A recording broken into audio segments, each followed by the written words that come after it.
Добре дошли в пространството на Юден Jest, в което думите не са ограничени, а въпросите не са предварително подбрани.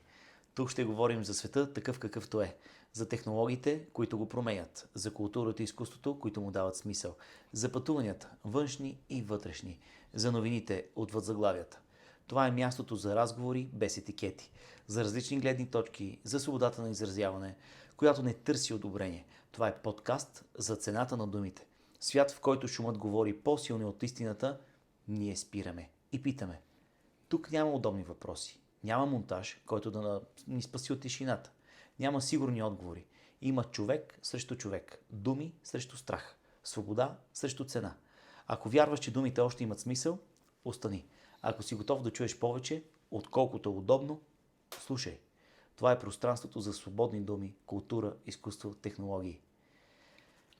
А свободата винаги започва с риск. Този разговор не търси истината, той търси смелостта да изречеш. Ако думите са свободни, човекът за тях трябва да е още по-свободен. Здравейте, аз съм Антон Николов и съм тук да бъда с вас в новия подкаст на Юден Jest. Това е нашия епизод, в който ще ви срещна с създателя на проекта, господин Иван Станголов, Сула. Иване, здравей! Здрасти! Готов ли си да застанеш пред свободния микрофон? Винаги готов. За какво? Да застана пред свободния микрофон. Това звучи двояко ли да ще го кажа? Добре. Те отговаряме. Добре. Такава заявка дадохте. Така е. Свободно, да говорим свободно, точно така. Добре, кажи ми какво означава и какво представлява това пространство, Юден Jest. Юден Jest какво означава семантично или културно? И двете. Семантично това е съкръщение от Urban Digest, което значи градски дайджест, а пък дайджест, както знаете, е един жанр, който е приложим в много области. Мисля дори, че и в правото се използва, в логиката, в публицистика, журналистиката. Това значи буквално събиране. Да. Дигестерере на латинския събирам и разпространявам, дигестерере, разпространявам. Нали. Така че, но всъщност специално за мене, за моето поколение, които още тръгнахме веднага след 89-та години демократичните промени да се занимаваме с тези неща, първият ни частен бизнес проект беше именно Digest и се казваше Авалон и беше вдъхновен от световно известния баснословен Reader's Digest, който още продължава да работи, който беше една невероятно културна колекция от качествени текстове в най-различни области. И това е и нашата амбиция, доколкото ни позволява нашия достъп до такова съдържание и доколкото познаваме вкуса на потенциалната си публика, тя за съжаление не е от най-масовата, се стараем да дадем една подборка от качествени четива в няколко различни области. Тук веднага ще кажа, че дайджеста не е просто препечатване и копиране на различни текстове от различни медии, а всъщност той е до някъде доста сериозна творческа работа, защото самия подбор, самия ансамбъл, самата композиция на темите и на текстовите и материалите, обекти, които ги запълват, самите те са произведения на някакво изкуство. Което самия ансамбъл. Ние ще носим авторското право. Не претендирам да нося авторското право. Нека да ни четат, пък който ще да го носи. Знаете ли колко често мен сме препечатали, без въобще да ме споменат, без да ме питат, не ми е приятно даже, няма някакъв проблем. Защото аз, освен всичко друго, съм и доста активен създател на съдържанията, някой ме наричат графоман даже. Ако ви е интересно, после ще ви кажа кой ме нарича графоман. Не, нямам амбиции за авторското право, може би сме обект на авторското право, но ние си имаме юристи и адвокати, с които говорим по тия въпроси, така че към тях, ако имате. Надявам, че скоро ще излезе и този епизод, който ще бъде за авторското право. Това зависи от нашия многочислен и талантлив екип по монтажи и постпродукцията, кога ще излезе този епизод с авторското право. Първо всичко най-добро предстои. Шегувам се, тези неща сега бързо ще излезе. Ако сме на тази тема вече, може да си позволим да правим анонси, а пък тук не виждам кой може точно на мен да ми забрани да правя анонси. Ще има и продължение с същия събеседник за хазарта, което ще бъде много интересно, защото това е много наболяла тема. Хазарта има своите правни измерения, своите морални измерения, своите финансови измерения, своите социални измерения. Така че ще бъде интересно. Но от тази гледна точка, правенето на Digest също е монолитно произведение, също е монолитен опус, да го наречем така, но ние не държиме то да бъде обект на авторски права и да изпадаме в смешно положение на някои сайтове, които припишат от някаква статия, пък заключат да не мога да я копираш. Нали? В този ред на мисли, на какви условия държи да договаря съдържанието, самото съдържание на You Digest? И ще се запази ли този принцип тук в подкаста? Би трябвало, това доста зависи от вас, господин Николов, господин водещ. Защото ние тук, макар че сме тежки мракобесници и зилоти, не посягаме на личната свобода на хората, защото гледаме на свободата като в нейния религиозен смисъл. Като огромна отговорност, огромен дар. Така че вие правите каквото си знаете, никой не ви се меси на дългите и проникновени анонси, никой нищо не ви прече. Нищо не ми казвате за тези анонси. Няма и да ви кажем. Няма и да ви кажем. Чудесно. Да. Затова какво ще бъде и що ще става, до голяма степен зависи от вас. Иначе, какво говорим? За съдържанието. На какво държим да бъде? Да, какво държим да бъде. Значи преди всичко държим да бъде интелигентно. Да. След това държим да бъде силно концентрирано информативно, да се научават нови неща от него. И държим да бъде интересно, което е може би най-тънкият момент да се постигне това да бъде интересно, защото се получава от сплъвта между две неща. В филологията това се нарича тема и рема. Темата е нещо познато, върху което надграждаш нещо непознато. Значи хубаво е да кажеш на човека нещо, което той не чува и не знае, обаче трябва да го кажеш в някаква област, която той знае. Значи, примерно, ако кажа в Индия ядат пържени черви, е интересно, защото знаят какво е Индия. Ако кажа в Шмръцафръци ядат пържени черви, те не знаят какво е Шмръцафръци, няма да им е интересно. Така че трябва да се избере хем някаква тема и някаква област, която е позната на хората, хем от тази област да се извади това, което не са чували, но са вече готови да го чуят. Вече са готови да го чуят. А не да го удариш нещо абсолютно и да ги оставиш функционално неграмотни към него. Да, имат любопитство към дадена тема и дадена област. Да го наречем. Готовност, да го наречем готовност, защото може още да не е любопитство, ние може да го създадем любопитство, но да имат готовност. Ангажиран ли е You Digest така политически и идеологически? Този въпрос също съдържа два въпроса. Да, обвързан ли е с някакъв мироглед? Да бъде ангажиран политически, значи две неща. Първо да обвързан с някакъв мироглед, с някаква политическа визия за обществото и специално българското общество. Другото е да има някакви ангажименти и задължения към политически субект. Да. Значи към политически субект ангажименти и задължения нямаме абсолютно никакви. Никой не ни плаща и дори в момента, в който някой пожелава да ни плаща, той трябва да покрие някакви условия, за да се съгласим да ни плати, да правим нещо. Платен репортаж, например. Да, или платено интервю и прочее. И до голяма степен това трябва да отговаря на нашето убеждение, защото сега ако дойде някой активист... Ким Чен Ун. Ким Чен Ун, например. Не Ким Чен Ун, да дойде някой активист, които да се пенявиха там, че училището не е църква и така нататък, да говори срещу вероучението, защото няма стъпи тук, няма до вратата да стигне. Нали? Колко ще е да си плаща. А иначе като споделяне на мироглед и лични политически убеждения, много сме щастливи, защото нашия екип, който нито е малък, нито е голям, хора, които се познаваме много отдавна, горе-долу сме на един акъл, както се казва. Така че нямаме... Това е за нас, нашия мироглед е, някой би го нарекал консервативен, но в най-стария, най-теоретичен смисъл на думата, че това не е политическа доктрина консерватизма, е по-скоро начин на мислене и реакция ад хок. Защото по даден проблем, консервативният човек изхожда от гледна точка на правдата, на обективната правда, не на нашата обективна правда, където ти имаш една правда, аз имам друга. От гледна точка на обективната правда и ако дадена ситуация отговаря на правдата, обаче като цяло изглежда ляво решение, окей, ще бъдем леви. Ако изглежда дясно решение, окей, ще бъдем десни. Защото е правата да не бъде защитена. Във времето на... Тук е и въпроса, във времето на толкова много политически течения, политически сблъсъци, надмощие, това всъщност може би е най-правилният избор. Да виждаме кое е правилното, кое е оптималното, а не кое е ляво, кое е дясно, кое е централизирано, кое е космическо, кое е... Няма лошо да се спазва политологическата парадигма Да. и дори е полезно, но това вече е невъзможно, защото е абсолютно опорочено от целият политически живот и цялата политическа надпревара преди избори. Нека да ви дам един пример. Ако си представим, че политическият живот в дадена държава е автобус.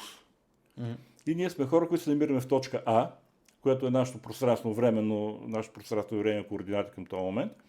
И искаме да отидем в някаква друга точка по силата на времевия прогрес, който не може да избягаме от него. В една нормална политическа ситуация ще се конкурират с обекти, които ще ни предложат различни автобуси. Един ще каже, моят автобус има малко места, обаче са супер луксозни.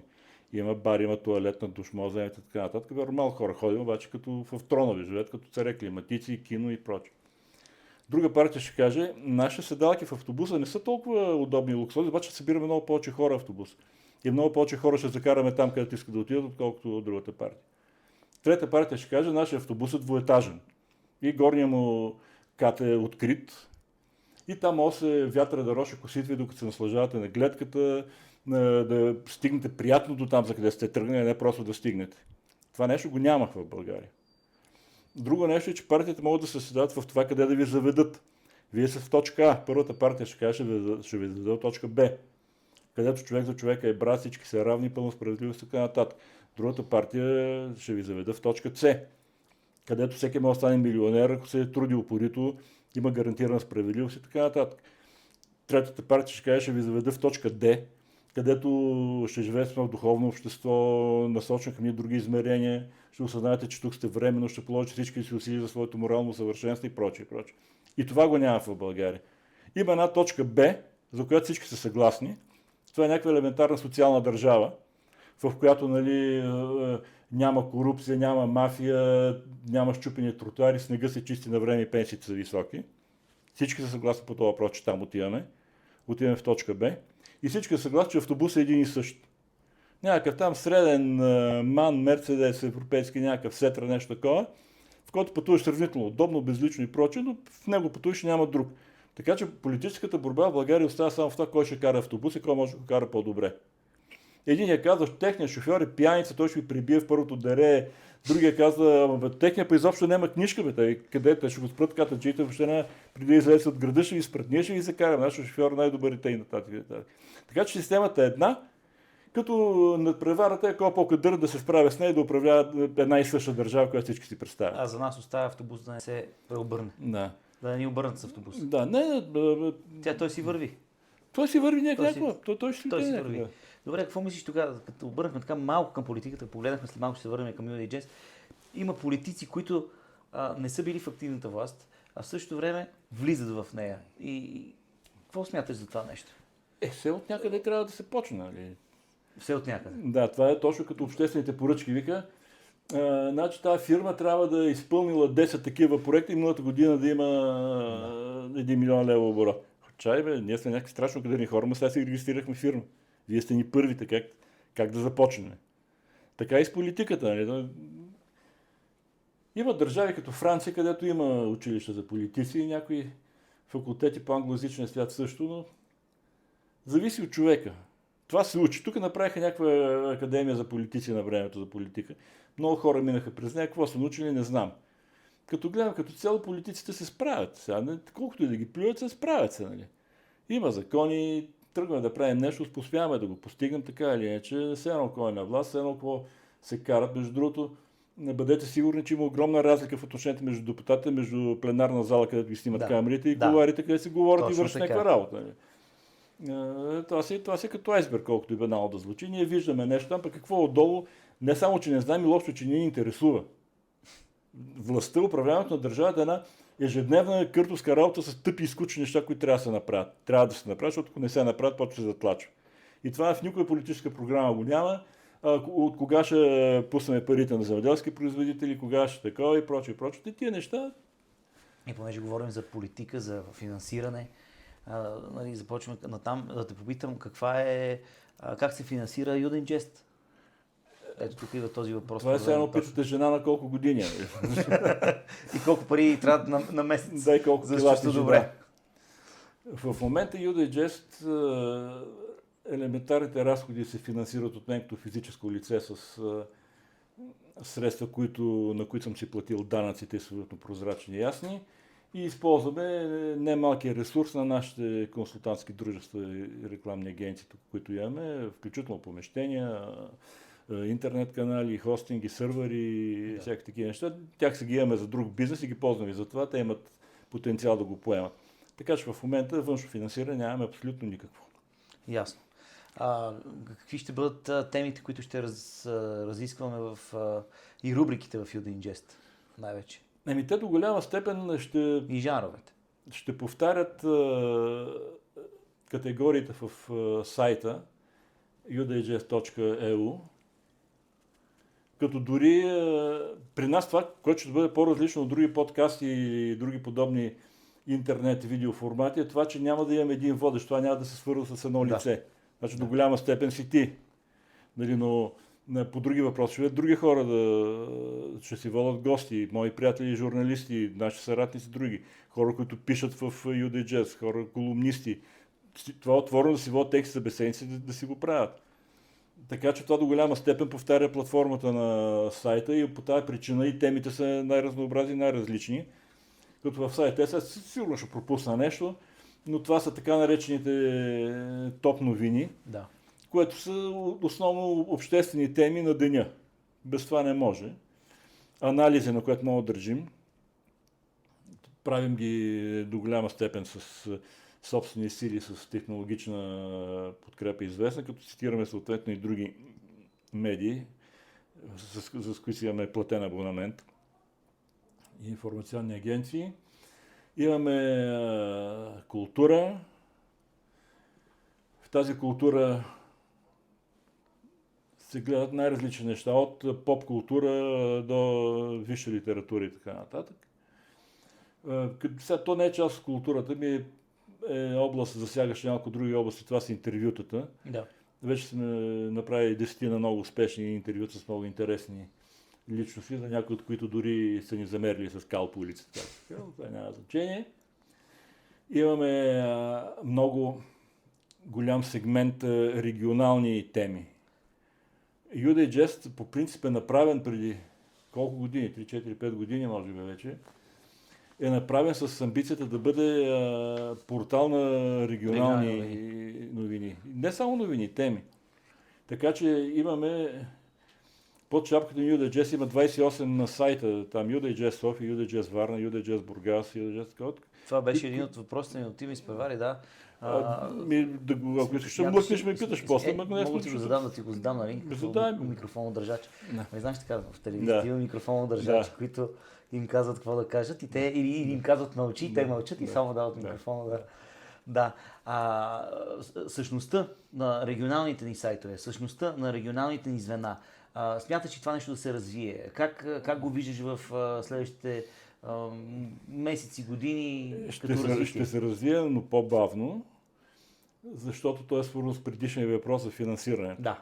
Значи на нас ни трябват пари във всеки един град да си има един, дори не кореспондент, а нещо повече. Там ни трябва един редактор, който да върви да се среща с местни органи самоуправление, местен бизнес, неправителствен сектор, частни предприемачи, древни предприемачи, хора, всякакви такива неща. Туризъм, структури различни. И да вади съдържание, което няма да стигне до централните медии. Да. Защото, например, ако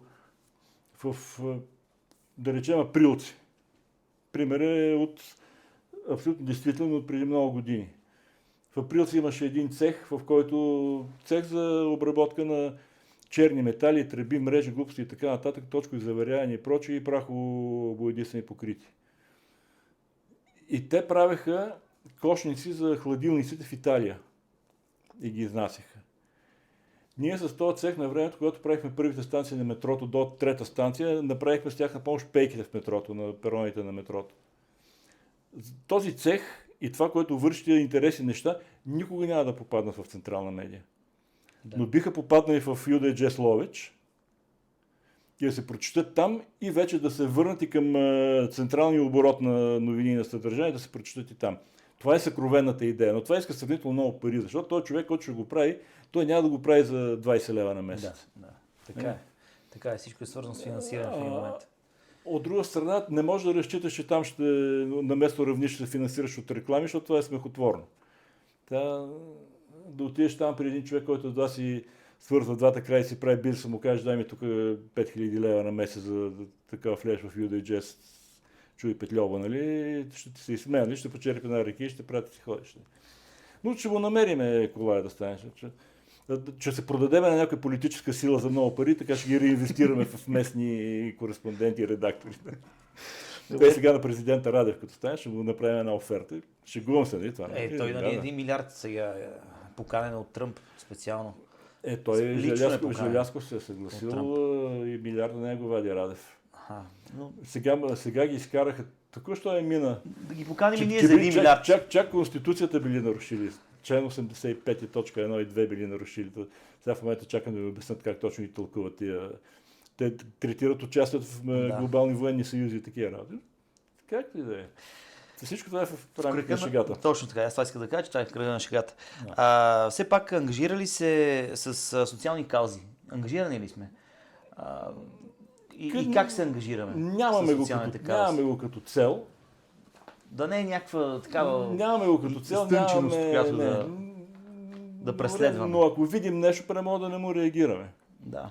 Значи едното, което сме правили и се увенча с доста добър успех, дори вчера имах много прочувствени писма и използвам случая да поздравя Мария от Милано. Там в църквата на българските православни в Милано са решили да правят библиотека и ми се обадиха да им пратя една моя книга «Златоуст». Църквата се казва Свети Амвросий Медиолански. Знаете го, този светец, който когато Теодосий Велики владее целия свят, той Теодосий с помощта на нашия земляко Сеперева баня, Велизари, успява да направи империя по-голяма от римската, когато и да е било. От Гибралтар до Персия. И то отива по някаква причина при Амвросий Медиолански. Амвросий не го пуска в църквата, докато не се покаже, защото бил направил там някакво зверство и така нататък. Така се казва църквата. И аз им изпратих не само Златоуст, ми и от другите ми книги. Те дори ми пратиха на снимка как са ги аранжирали вече, но пуснахме в Юда и Джест кампания. Призив, който иска да обогати библиотека на българите в Милано, православните българи, да ги прати. Същия ден се бяха обадили хора и бяха почнали да им пращат книги. И сега съм много доволен. Аз също съм много доволен. Винаги като правиш нещо добро, човек се чувства добре. Дори нищо да го наричам добро. Добро ми, когато направиш нещо за някой друг. Да. Човек се чувства добре и когато... Ето аз сега правя нещо за вас, отговарям ми на въпросите ми е готино. И на мен ми е много хубаво. Да, другото, което е между другото сърцераздирателно, така мога да го нарека, се ангажирахме, ама на абсолютно битово-приятелска основа в компанията с една болница за долечение в Бухово. Да. Това е едно много мрачно място, не искам да навлизам в подробности, дори има някаква идея, понеже с общината почнахме да го правим заедно, за да имаме някаква легитимност в последствие, те дадоха идеята да направим някакъв филм, за което вероятно ще може да се действаме, защото сме в добри оперативни взаимоотношения с националната телевизия. Но случай е такъв, че стари, изоставени, самотни болни хора, включително и клошари, бездомни и всякакви такива, ги прибират там с извинение да не умрат на улицата. Да. И може да си представите какви са условията, с какви средства разполагат и така нататък. И ние тръгнахме да го правим. Там един от нашата компания, наш приятел го прави много отдавна. Дори чисто натурално купуваме неща, носим храни из палета, консумативи, глупости и нататък. Говорихме с общината, там откликнаха.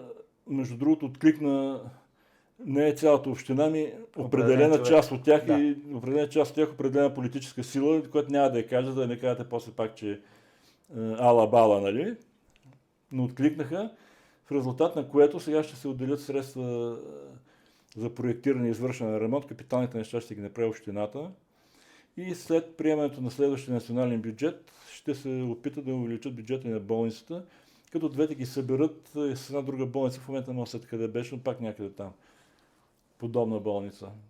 Така че генералните неща с времето до година ще се решат. Но ние направихме нещо друго, което се прие много добре и много ме радва. Направихме една кампания, написахме половин страница, такова е положението, така че, мили наши читатели, тук дори може би сега, докато ни гледате, ще изпишете координатите и връзката интернетската, където може да го прочетете това нещо. Мили наши приятели, читатели, последователи и всякакви други колаборационисти наши, когато повечето от вас използват електронно банкиране, много от вас са програмирали ежемесечните разходи, които са константни, нищо не ви пречи към тях да прибавите 5, 10, 20 евро за бухово. Да. Нищо няма да ви стане. Нито ще обеднете, че ги усетите като пари, нито като труд и като загуба на време, защото вие веднъж ще ги въведете и те почват да стекат. Това са за хората храна. Това са извинения са памперси. Това е бельо. Това е отопление. Това деца вие, ако събрат малко повече пари, ще могат да им се тури по едно телевизор, че там в стаите да не стоят в някаква мрак и тишина и в своето отчаяние по цели нощи. Това са много такива неща. Ние дори не казваме, трябва ни за това и това, защото всеки месец им трябват най-различни неща. Дадена е сметката, не е някаква наша, не е някаква фундация, не е някаква структура специализирана в благотворителство. Дадена е сметката на общинската болница. Директно на болница. Тя е общинска фирма, да. От общината са поели ангажимента, като се правят преводи, ние ги караме основанието на превода да бъде превод или дарение. Дарение, да, най-добре. Всеки превод с това основание, те го изваждат в Excel на една отделна колонка, гледат какви пари събират и ги харчат за такива неща. Да. И общината това се го следи с нейните си инспектори, с нейните си счетоводители и така нататък. Тъй, че хората въобще някакво се притесняват, че както за съжаление много се нароиха такива организации, които под формата на благотворителност грабят и се увеликат. Да, Не, тук ние даже не ги виждаме тия пари. Не знаем колко са. Знаеш ли колко хора са там в това място? Приблизително? Не. Средна работа, стотина да речем. Да. Но всеки, който иска да разбере повече, може да се поинтересува и най-малкото е да дари парите си за това място и да помогне. Добре, всички тези неща, които ти разкажеш за колориум, за колориум са нашите, са хората, които направиха тази красота тук до нас. Да, те са обръчите фирми нашите. Обръчите фирми. Не знам защо изведнъж колориум им деснаха. Защо така трябва? Това е лоялност към медията. Лоялност, абсолютно. Исках да те питам, всичките тези неща, които се случват с Udin Jest, ново начало, нов подкаст, променят ли те теб самия към нещо? Начало, сериозно е да погледна на това нещо. Това звучи също, я размахай пръст. Също звучи... Да го наречем лапсус лингва. Лапсус, да. В кръга на шегата. Промени ли те създаването на тази медия? Как те променя всяко едно нещо, което прави живота си? Книгите, променят ли те? Като напишеш книга, като... Как да не ме променят, за какво го правим? Значи, и как те променят? Писането на книга е обучение на това, който я пише. Преди всичко той се променя. Той се променя много повече, колкото читателите. Udin Jest и тези неща, които ги правим тук, разбира се, че ме променят. Всъщност най-много ме променя това, че това цялото идея е на моя син. Да. Мъж в разцвета на силите си, талантлив, интелигентен. Това за мен значи страшно много. Иначе, ако не беше така, вероятно щях да стоя с такито и бастун в градинката да свалям бабички и така. Това, което кажеш, е много хубаво, защото днес, докато идвах към студиото и излизах от нас и си казах, добре, защо? Как? Заради сина ми. Защото един ден пък, аз искам да се гордея с него и той иска да се гордее с мен. И може би точно това е момента, в който това, което кажеш. Значи в момента, в който вие сте водещ в Udin Jest, не ви вече мога да се гордея с вас. Това е. Благодаря ти много. Ще му кажа, тати, това да знаеш. Гордей се. Добре. Иване, какво означава за теб интелигентна селекция? Какво е това? Лозунг, реклама или някаква философия редакционна за нас? Не. Значи, знаете, че всеки продукт на каквато и да е било комуникация, било художествена, било научна, било информационна, има различни степени на компетентност, включително и на интелигентност. Има песнички, които, нали, Зайчицето бяло на Айнщайн, нали, сигурно ще му се стори скучновата и простовата, нали, така нататък. Пък Вагнер би ужасил някакъв среден инженер, който не че е глупав, не че е нещо такова, просто за различни нивата. Така че интелигентна селекция за мен е материал, който би задоволил културните преди всичко, защото те са свързани с интелектуалните изисквания на една средна горна българска класа, която не е никак малобройна. Да. Сега има едни крескачи по социалните мрежи, които казват, че българин е прост, ганя това, ганя онова и правилно. Те са глупаци да си гледат работата, нали? В България, сега като във всяко... гнева. А? Сега си навлечеш гнева. Аз съм си го навлякал. В България, като всяка цивилизована страна, цивилизована от нашия тип християнска цивилизация, която е на 2000 кусор години вече, е характерна с това, че всички членове на общества са, голяма част от тях са пълноценни членове на обществата. Те знаят къде живеят, знаят какво се случва, ползват културата на съответното общество. Защото едно време не е било точно. Преди Ренесанса, средновековието дава страхотни образци, обаче колко хора са ги ползвали. Пък дори и самия Ренесанс, дето казват италиански Ренесанс, страшна работа от човечето, тук избухна хуманизъм. Добре, пичове, колко италиански селени са чули кой е Микеланджело и колко ти, които са чули, са видели Сикстинската капела в 15 век. Да не си говорим глупости. Така че такива развити общества, каквото е нашето, средната класа с IQ над средното, което аз не знам колко се приема за средно, да речем 120-30 някъде. 130 може би към високо. Може би към горната граница. Да. Това, което задоволи техните потребности интелектуално-културни, ето това е културната селекция, за която питате. Която ние искаме. Която ние искаме и която и да щем не може да правим друга. Абсолютно. Да. Абсолютно не може да правим друго. Да. Аз мисля, че имаме пълния шанс и ти благодаря за това, че заедно ще може да работим в тази посока. И се надявам и обществото аз казвам тук за зрителите, че ние с тебе, това далеч не е първото нещо, което работим заедно, така че Иване, се знаеме. Ето ти засягаш, не че засягаш, днес прочетох в Инстаграм така Gen Z на какво са подложени. Поколението Gen Z. Че те, отново прочетох, че те са много са били изоставени, че те са живели в трудни времена в 2000-та година. Дрън. И си казах, може би е било трудно за тях, защото те тогава са стартирали своя, това е техния старт. Защото ако върна назад в времето, може би нещата са доста по-трудни. Аз съм от последните бумъри. Да. 63-та година са последните бумъри, 64-та година вече са Джен Хикс или какво става вече.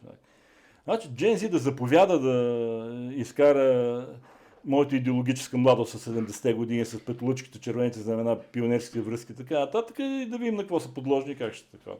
Да минат през казармата момчетата. Аз мисля, че ние живеем в най-добрите времена. Естествено, че толкова добре никога не сме живели толкова богато, разбира се. Богато и дори вече в разхищение. Направо да не го казваме в оливане. Ще да кажа осиране, обаче ще кажа оливане. Мислиме тук еднакво. Да, разбира се. Смяташ ли, че в България има свобода на словото и каква е твоята лична дефиниция за това? Толкова нямаше да ни гледат в момента. Разбира се, че има. Аз знам какво беше преди. Аз съм започнал да пиша и да работя с медии от 84-та-5-та примерно година. Така че знам какво беше тогава, знам какво е сега. Тогава бяхме станали виртуози на автоцензурата. Да. И бяхме толкова добри, че аз имам дори в една 90-та година, излезло, тя е писана преди това, одобрена преди това, една повест в списание Септември, това беше литературен официоз, която по своята идеология си беше абсолютно фашистка.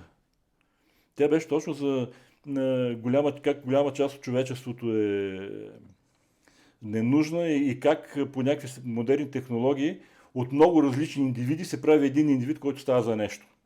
Който се състои от един индивид, който носи личността, друг индивид, който не знам какво беше, и там 10-20 индивида, които дават биологично-мисловната енергия. Детински някакви неща. Но става въпрос, че това си беше, някой би го нарекал откровен фашизъм. Но поради този си инстинкт към автоцентър и така нататък, мина и излезе с гръм и трясък в топ официоза на литературата на списание Септември. Сумата и други неща. Печелил съм конкурс на Пловдивския университет, наградата на ректора с една тетралогия, казваше се Манастира, 4 повести свързани за една компания хора, която тръгват към някакъв манастир и какво се случва по път. Това е чист сихазъм. Нали? В годините на атеизъм и така нататък, чист сихазъм от типа на Григорий Синаид, патриарх Евтимий и така нататък. Награда на ректора, заповядай.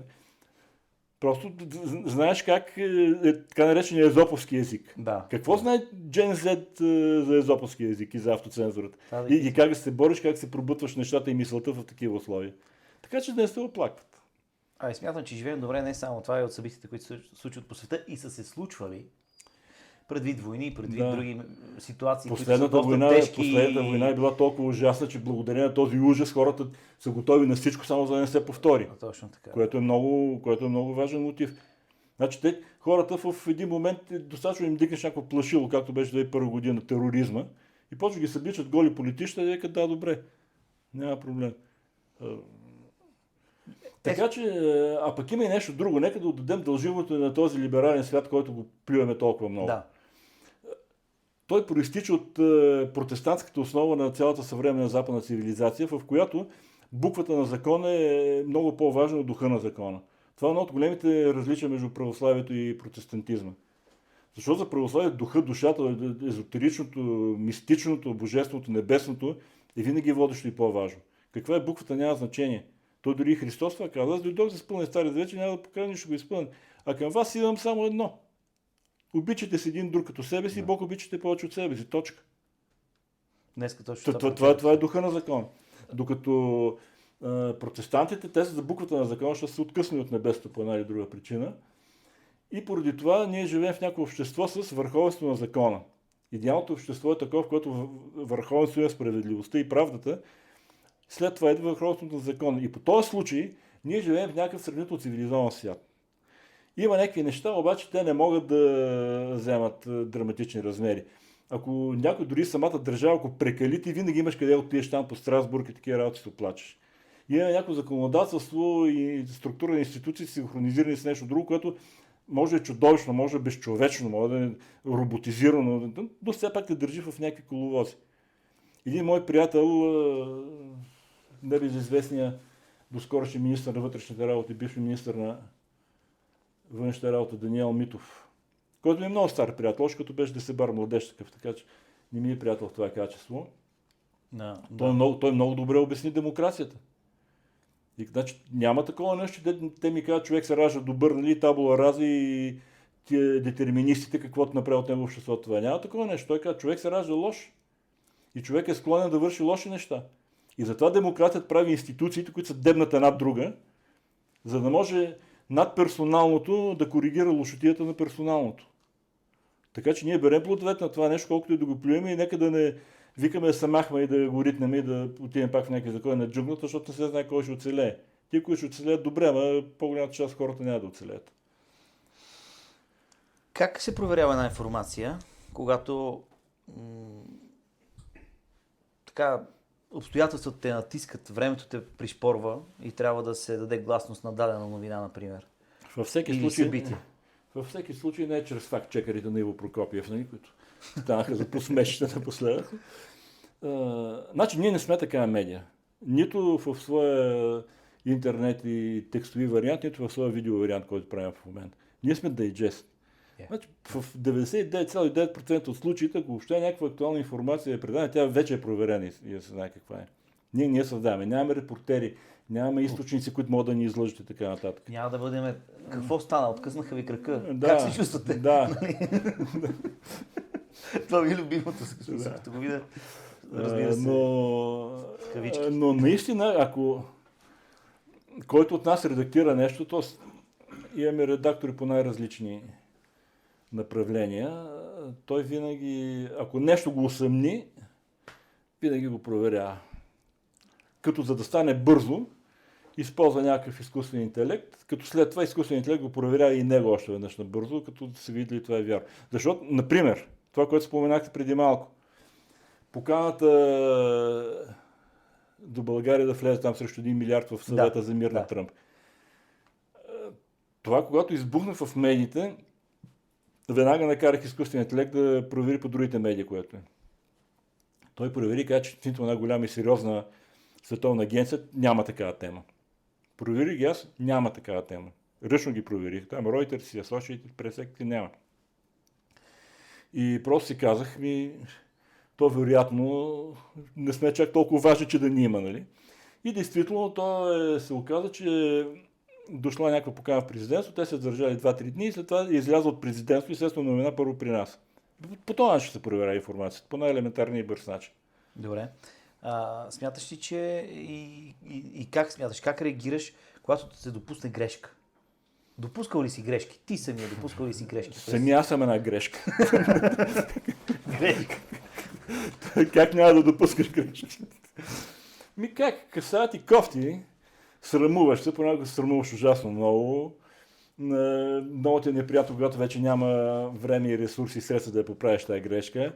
Винаги я признавам. Значи, примерно, ако напиша нещо, се оказа някаква глупост, не го изтривам, казвам, пичове, прави се. Насрах се. Нали? Трудно ли на Иван Стамболов да се извини? Разбира се, че на кой не му е трудно се извини. Много е болезнено. Много е болезнено се извиняваш. Има ли нещо? Искането на прошка е друго. Да. Но се извиниш за нещо, което твоето супер его, нали, ти си извиняваш и си казва, аз сега ще и кажа колко съм велик тук и как ще се кажа, и се оказа, че си казва някаква глупост. И да се извиниш, просто това е много трудно. Но това, че си държал като гадняр към хората и да им кажеш прости ми, какво съм те обидил и така нататък, това даже носи облегчение и благо. Има ли нещо, от което се страхуваше? Има, разбира се, как да няма. Страхувам се, например, че ще ме питаш още някаква тъпотия, няма свършим скоро, нали? Добре, да го отречете. Нали? Има ли нещо, от което се срамуваш тогава? Не. Страхувам се от смъртта. Страхувам се да не остана абсолютно сам. Страхувам се от смъртта. Умирането също е страшно. Умирането е страшно, защото много често е свързано с мъчение и унижение. Значи ти да живееш няколко месеца, някой да ти бърше задника и да не мога да станеш и да си посегнеш на чаша вода, да вземеш, да решаваш. Но по-страшно е след смъртта. Защото ако не си се осмислил добре кой си, къде отиваш и какво правиш, тогава вече е несравнимо. От това се заслужава да се страхуваш. Иначе тук от земните неща, да не те бутне кола, да не е развалена пържолата в кръчето, да се подрискаш на другия ден и такива работи. Може ли една медия в България да бъде независима според теб? Не може. Идваме за продрискването, нали? Не. Да видим да сега. За така наречен сюргюн на турски. Сюргюн? Да. Би ли могла една медия да бъде независима? И независима ли? Не. Доколкото една медия е нещо, което се прави от някого, тя е зависима от този, който я прави. Да. Най-малкото. Да. Как да е независима? А дали този, който я прави, вече е зависим от някого, да. Той може да бъде независим пряко. Значи в момента с UDJS аз съм абсолютно независим от никого за UDJS, който го прави. Но съм зависим за много други неща. Разбира се. В живота си. Значи, ако тези неща се провалят, се изопачат, няма да го има UDJS. Така че човек е винаги продукт на някаква среда, е зависим от тази среда. Но ако питаш за пряка зависимост и независимост, да. Плюс това UDJS въобще не е този ястреб. Значи, ако ставим някакъв ястреб, ако си поставим за цел да гърчим някого, да бием по някого всички тролове и така нататък, много бързо ще станем зависими. Много бързо. Бързо ще станем зависими. Много бързо. И бързо ще отворим регионалните центрове. Абсолютно. Наши ни въдворят в някой регионален център. Защо е важно така? Подценяваме ли историите извън София? Подценяваме ли новините извън София? Подценяваме ли... Ако ги чуем, няма да ги подценяваме. Защото всичко, нали, концентрираме го тук, но извън София се случват много красиви неща. Ето, Свиленград. Уникално място. Прекрасни, добре се развива туризма напоследък. Хубави казина. Също. Да, Парко, Марко. Да. И за това случват се доста неща извън София, за които може би голямата никой публика... не ги подценява. Не ги... Стига да ги знаем. Не ги знаем. Стига да ги знаем. Не стига до нас. Стига в София, какво интересно се случва толкова извън, защото е център на Извадили властта и сме правителство и жълто така паве нататък? и сме го чукнали. А? Извадили сме едно жълто пове и нещо е станало с него. Това е достатъчно... София е интересна за това, защото институциите са тук. Да, всичко е концентрирано. Това е така. Но ако се случи нещо в Министерството на вътрешните работи, да речем, то не се е случило в София, то се случва в Министерството на вътрешните работи, което е национално. Иначе, че тук не знам какъв пример да дам, че някакъв в студентски град се е напил и повърнал пред вишката на катаджията. Who cares, нали? Той на село това става. Той стига да има вишка на катаджия. Но без вишки, Стига да има вишка на катаджия, да. Да. Защо въпреки всичко все още си струва да вярваме в думите? И с това да минем към финал. Какво че все още? Ние ще спрем да вярваме във всичко друго, ще продължим да вярваме на думите, защото думите са Словото. Словото е нещо много повече от думите написани или изречени. Словото е една от трите ипостаси на Бог, чрез която е сътворено всичко. Значи всичко, което е станало, е само чрез Словото. На гръцки слово се логос. И всяко нещо, което е логично, значи съдържа в себе си логос и е направено по този начин. Как да спрем да му вярваме? Благодаря ти за това интервю.